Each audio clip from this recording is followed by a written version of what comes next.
Big breaking news చూస్తున్నాం.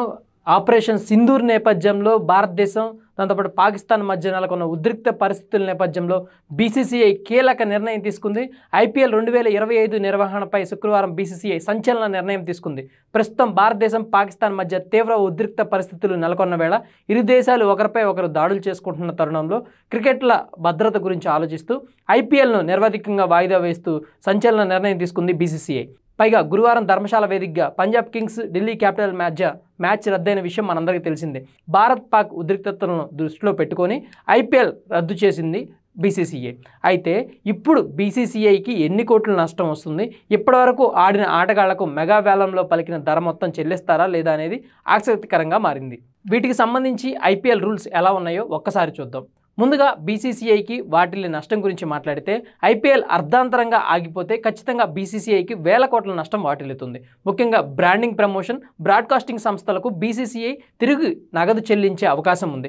పూర్తి season కోసం వాళ్ళు బీసీసీఐకి డబ్బులు చెల్లించి ఉంటారు. ఇప్పుడు టోర్నీ మధ్యలోనే ఆగిపోతే వాళ్ళు బీసీసీఐ నుంచి ఖచ్చితంగా రిఫండ్ అడిగే అవకాశం ఉంది. ఇక ఆటగాళ్లు ఆయా ఫ్రాంచైజీలకు ఫీజు చెల్లింపు గురించి మాట్లాడుకుంటే ఏ కారణం చేతనైనా ఐపీఎల్ రద్దు అయితే ఆటగాళ్లకు పూర్తిగా తమ ఫీజు మొత్తాన్ని చెల్లించాలని ఎలాంటి నిబంధన ఇప్పటివరకు బీసీసీఐ బయట పెట్టలేదు. ఈ విషయంలో ఆటగాళ్లతో ఆయా ఫ్రాంచైజీలు జరుపుకున్న చర్చల ప్రకారమే నిర్ణయం ఉంటుందని ఎక్స్పర్ట్స్ చెప్తున్నారు. ఏ ప్లేయర్కు ఎంత ధర చెల్లించాలి, ఏ మ్యాచ్కు ఎంత పూర్తి చేయాలి, ఏ మ్యాచ్కు ఎంత ఫీజు ఇవ్వాలి, మిగిలిన మ్యాచ్లు ఎన్ని ఉన్నాయి, ఇలా లెక్కలు వేసుకున్న తర్వాత ఆయా ఫ్రాంచైజీలు ఆటగాళ్లకు మిగిలి ఉన్న ఫీజు మొత్తాన్ని చెల్లిస్తాయి.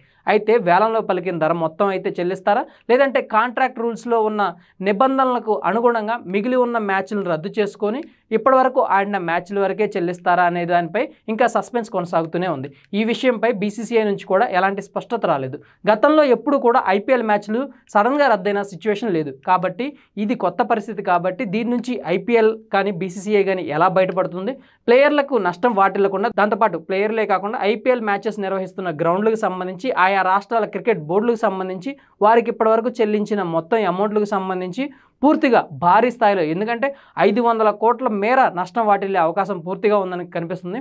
ప్రస్తుతానికి నిరవధికంగా వాయిదా వేసినప్పుడు కూడా నెక్స్ట్ అప్కమింగ్ మ్యాచ్లు ఏవైతే ఉన్నాయో వాటిని పూర్తిగా సౌత్లో అంటే బెంగళూరు, హైదరాబాద్, వైజాగ్ వీటిల్లో పెట్టుకోవడానికి ఎక్కువ సుముఖత వ్యక్తం చేస్తుంది బీసీసీఐ. మరి వీటిల్లో మ్యాచ్లన్నింటినీ రీషెడ్యూల్ చేసినప్పుడు ఇక్కడ బ్రాండింగ్కి సంబంధించి, ఇక్కడ మళ్ళీ బ్రాండ్ ప్రమోషన్కి సంబంధించి, ఇక్కడ గ్రౌండ్కి సంబంధించి చెల్లించాల్సిన ఫీజులు, టికెట్లు రీఇష్యూ వీటన్నిటికి సంబంధించి భారీ ఎక్సర్సైజే ఉంది.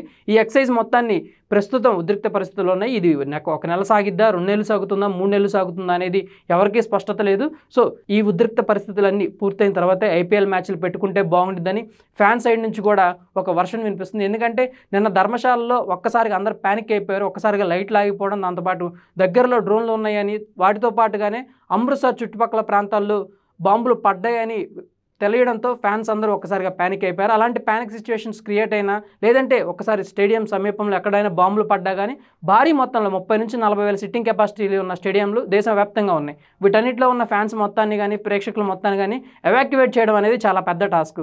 సో ప్రాణ నష్టం అనేది ఎక్కువగా సంభవించే అవకాశం ఉన్న నేపథ్యంలో బీసీసీఐ కూడా ఆటగాళ్ల భద్రతతో పాటు వచ్చే ప్రజలు లేదంటే ఫ్యాన్స్ భద్రతను కూడా దృష్టిలో పెట్టుకొని తాత్కాలికంగా అయితే రద్దు చేసింది. 500 నుంచి 1000 కోట్ల మధ్యలోనే బీసీసీఐకి నష్టం వాటిల్లుతుందని, గతంలో ఎప్పుడు ఇలాంటి పరిస్థితులు జరగలేదు. కాబట్టి అప్కమింగ్ మ్యాచెస్ పైన డిపెండ్ అయ్యి ఈ నష్టాన్ని పూడ్చుకునే యోచనలో బీసీసీఐ ఉందని తెలుస్తుంది.